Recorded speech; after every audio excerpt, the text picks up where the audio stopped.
월경전 증후군을 앓고 있는 30대 여성 A씨는 지난해 12월 병원에 갈 시간이 없어 비대면 원격 진료 앱에 접속했습니다.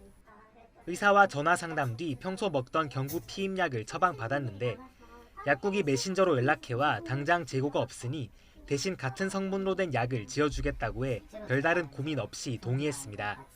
그런데 A씨가 배달 기사에게 전달받은 약은 겉면에 적힌 이름이 약국의 설명과 달랐습니다. 인터넷을 검색해보니 국내에선 유통 허가를 받지 못한 불법 복제약이었습니다.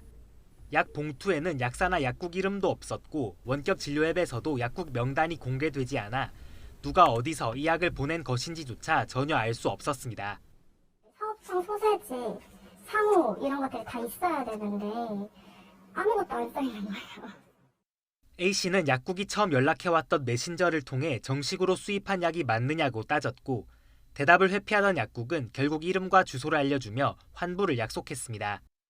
바로 약 선생님한테 물어보거나 할 수 있었을 텐데 이제 비대면이다 보니까 계속 소통을 할 때 카톡으로 소통을 해야 되고 제가 정확하게 궁금한 걸 물어봐도 그분이 계속 피하는. 해당 약국은 불법 복제약을 보낸 사실은 인정하면서도 환자 상황이 급한데 당장 약이 없어 제공한 것일 뿐이라고 해명했습니다.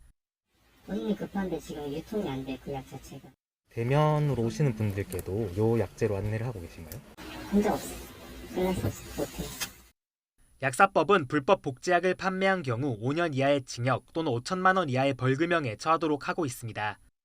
약 포장에 조제 약국 이름 등을 적지 않아도 200만 원 이하 벌금형에 처할 수 있습니다. 비대면 진료 앱 업체 측은 책임이 없다는 입장입니다. 불법 처방 자체가 이루어질 수 없는 구조입니다. 그리고 제휴 약국의 처방전 관리와 이후 피드백, 고객의 피드백 등으로 데일리 모니터링 및 실시간 대응이 이루어지고 있는 상황입니다.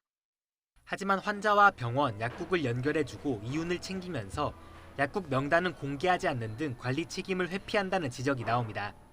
심지어 약도 막 배달로 막 하고 어느 약국에서 어떻게 조제했는지 모르고 나중에 보면 이 약이 다르게 나가 있더라도 확인할 길이 없는 경우도 있을 수가 있기 때문에 원격 진료 과정에서 잘못된 약물 유통이나 의약품 오남용 등의 문제를 막기 위해 명확한 실태 조사와 함께 관리 감독 강화가 필요하다는 지적이 나오는 이유입니다. 복지부가 지침을 보다 정교하게 보완을 하고 식약처는 무허가 수입 의약품이 유통되는 것을 방지하기 위한 모니터링을 강화해야 할 것입니다. 재작년 코로나19 확산으로 원격 진료가 한시적으로 허용된 후 비대면 진료는 370만여 건 정도 이뤄졌지만 정부가 파악한 불법 복제약 유통 사례는 없었습니다. YTN 김철입니다.